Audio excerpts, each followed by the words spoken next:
महाराष्ट्र का धारावी एक बार फिर सुर्खियों में है। मुंबई के धारावी को लेकर लगातार बीजेपी सरकार पर ये आरोप लगते रहे हैं कि वहां के लोगों को परेशान करके सिर्फ अपने मित्रों को फायदा पहुंचा रही है सरकार, और एक बार फिर धारावी चर्चाओं में आ गया। लेकिन इस बार मामला थोड़ा अलग है। मामला पहले ही गरमाया हुआ था कि यहाँ के लोगों को विस्थापित किया जा रहा है, अडानी को यह जमीन दी गई है प्रोजेक्ट बनाने के लिए। लेकिन इस बार मामला उससे भी ज्यादा गंभीर है, क्योंकि इस बार आरोप ये लग रहे हैं कि पहले धारावी के लोगों को विस्थापित किया गया और अब विस्थापित जहां पर किया गया है वो जगह रहने के लिए बिल्कुल भी योग्य नहीं है। वहां पहुंचाकर या वहां विस्थापित करके लोगों की जान के साथ खिलवाड़ किया जा रहा है, लोगों की जान को जोखिम में डाला जा रहा है, क्योंकि वहां पर रहने के लिए बिल्कुल जो जगह है वो जहरीली जगह है। इस तरह के गंभीर आरोप लग रहे हैं और लगभग 50,000 से 1 लाख लोगों की जान के साथ खिलवाड़ कर रही है सरकार। ये तमाम गंभीर आरोप जो सरकार पर लग रहे हैं, इसको लेकर और क्या कुछ मामला है, क्या है वो प्रोजेक्ट, इसकी तमाम जानकारी हमारे सहयोगी अविनाश जी देंगे। तो अविनाश जी, सबसे बड़ा सवाल जो इस वक्त उठ रहा है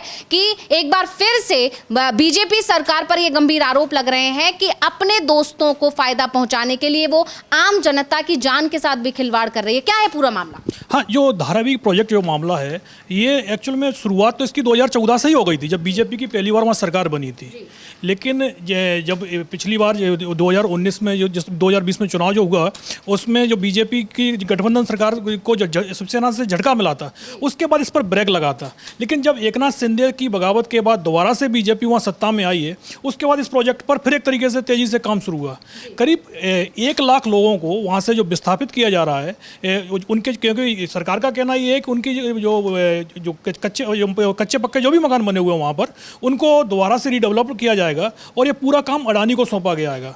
और जो नए मकान बनेंगे, बहुमंजिल इमारतें बनाई जाएंगी, उसमें इन लोगों को रहने के लिए जगह दे दी जाएगी। लेकिन तब तक के लिए, क्योंकि पूरा का पूरा दोबारा से रीडेवलप होना है, तब तक के लिए इनको जो विस्थापित किया जा रहा है और जो जगह इन लोगों को दी जा रही है, वो कचरे के ढेर पर जगह दी जा रही है। और इसी को लेकर सबसे बड़े सवाल उठ रहे हैं कि भाई, आपको अगर कहीं इन लोगों को विस्थापित करना है तो ऐसी जगह पर विस्थापित कीजिए जहाँ इनको एक तो रोजगार का साधन उपलब्ध हो जाए, और दूसरा मामला वही है कि स्वास्थ्य के साथ कोई खिलवाड़ नहीं होना चाहिए। लेकिन आप कचरे के ढेर पर यदि इन लोगों को बसाएंगे तो जाहिर सी बात है उस कई समस्याएं पैदा हो जाएंगी, खासतौर पर स्वास्थ्य को लेकर।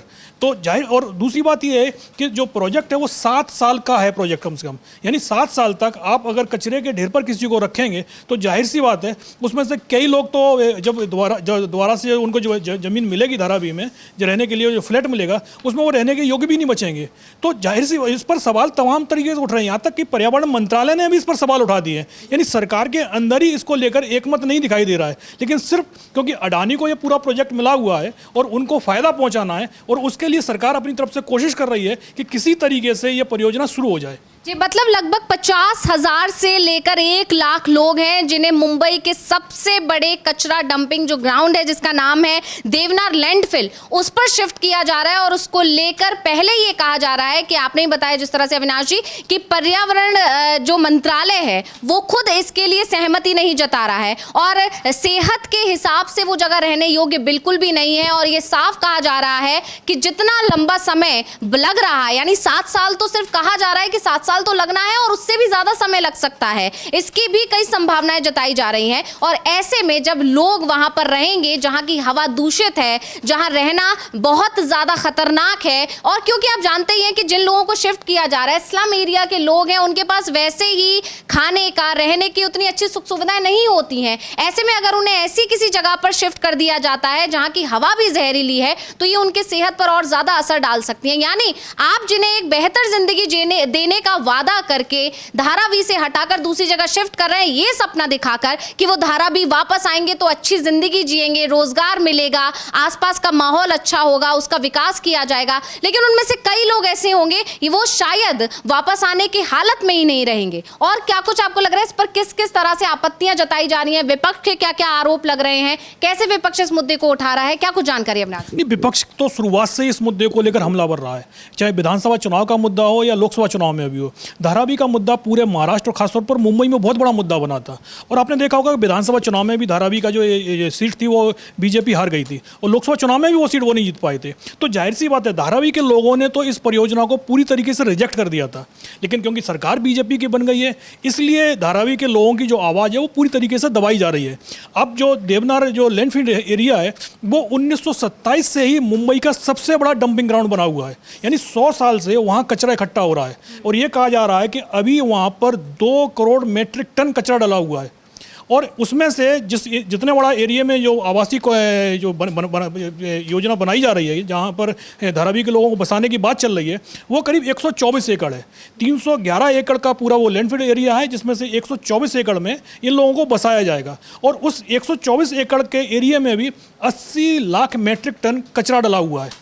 और आप मान के चलिए 100 साल से यदि कोई किसी जगह कचरा का ढेर बना हुआ है तो वहाँ की ज़मीन का जो अंदर का पानी है, भूमि का जो पानी है, वो तक दूषित हो जाता है। तो वहाँ कई तरह की समस्याएं हैं। दूसरा कि वहाँ जो देवनगर जो लैंडफिल एरिया है, वहाँ से हर घंटे करीब 6000 kg मीथेन गैस निकलती है। मीथेन गैस जहरीली गैस होती है। ये कहा जाता है कि उसके संपर्क में कोई इंसान आ जाता है तो उसको कई तरीके की बीमारियां पैदा हो जाती हैं। और ऐसी जगह पर जो भारत के जो 22 हॉट स्पॉट हैं मीथेन गैस के, उनमें से ये मुंबई का जो देवनार लैंडफिल एरिया है उसका नाम आता है। आप मान के चलिएगा कि यदि वहाँ पर यदि लोगों को बसाया जाता है तो अधिकतर लोग वहाँ शुरुआत के 2-4 महीने में ही बीमार हो जाएंगे। उनके स्वास्थ्य को लेकर पर्यावरण के विशेषज्ञों, चाहे सरकार के अंदर के भी लोग हों, वो भी इस चीज़ को बोल रहे हैं कि भाई यदि ज़मीन कहीं दूसरी जगह मिलती तो ज़्यादा बेटर होता। कि कचरे के ढेर पर बसाने का मतलब ही है कि हम उनके स्वास्थ्य के साथ में खिलवाड़ कर रहे हैं। जी बिल्कुल, ऐसा कहा जाता है कि CPCB के जो दिशा निर्देश हैं 2021 में जो जारी किए गए थे, उसके अनुसार किसी बंद लैंडफिल में भी आवास, स्कूल या अस्पताल जैसी सुविधाएं नहीं बनाई जा सकती और इसके सीमा से 100 मीटर की दूरी तक कोई विकास नहीं हो सकता। देवनार के मामले में ये नियम और भी सख्ती से लागू होता है क्योंकि ये अभी भी चालू है। और इसके बावजूद, ये बात सरकार जानती है, बावजूद इसके वहां पर लगभग 1 लाख लोगों को स्थापित किया जा रहा है, वहां बसाया जा रहा है। और 7 साल तो कहा जा रहा है, इससे ज्यादा भी समय हो सकता है। लगभग 23,000 करोड़ का जो ये पूरा प्रोजेक्ट है जो धारावी में बनाया जा रहा है, तो ये भी एक बड़ा सवाल ये है कि आप इतना पैसा लगाकर ये एक सपने दे रहे हैं लोगों को कि वो वापस एक अच्छी स्थिति में, एक बेहतर स्थिति में आएंगे, लेकिन यहाँ पर हालात उनके खिलाफ और बदतर किए जा रहे हैं। उनको बीमार करने की एक तरह से विपक्ष आरोप लगा रहा है कि बीमार करने की एक साजिश यहाँ पर दिखाई दे रही है। हाँ बिल्कुल, क्योंकि जिस तरीके से आप बता रही हैं कि जो डंपिंग यार्ड है वहाँ से कम 100 मीटर दूरी पर लोगों को बसाया जाना चाहिए, लेकिन यहाँ तो उस डंपिंग यार्ड के ऊपर ही बसाया जा रहा है। 100 मीटर दूरी तक कोई विकास हो ही नहीं सकता। हाँ, जाहिर सी बात है कि मतलब मिनिमम 100 मीटर की दूरी तो रखनी है, उसके बाद ही उसके आपकी कोई परियोजना शुरू कर सकते हैं, लेकिन यहाँ तो उसके ऊपर ही बसाया जा रहा है। और दूसरी बात ये है कि ये जो डंपिंग यार्ड है वहाँ पर 2 प्लांट भी लगे हुए हैं। एक बायो CNG प्लांट लगा हुआ है और दूसरा बेस्ट में एनर्जी प्लांट लगा हुआ है। और ये भी कहा जाता है कि जहाँ पर ये प्लांट होते हैं वहाँ कम से कम 350 मीटर की दूरी पर आप किसी भी व्यक्ति को बसा नहीं सकते, क्योंकि आवासीय योजना आप शुरू नहीं कर सकते हैं। लेकिन यहाँ जो प्लांट बने हुए हैं वहाँ से सिर्फ 50 मीटर की दूरी पर ही ये जो 124 एकड़ जमीन को एक्वायर करने की बात चल रही है, जहां पर धारावी के लोगों को बसाए जाने की अभी चर्चा शुरू हो गई है, वो सिर्फ वहां से 50 मीटर की दूरी पर है।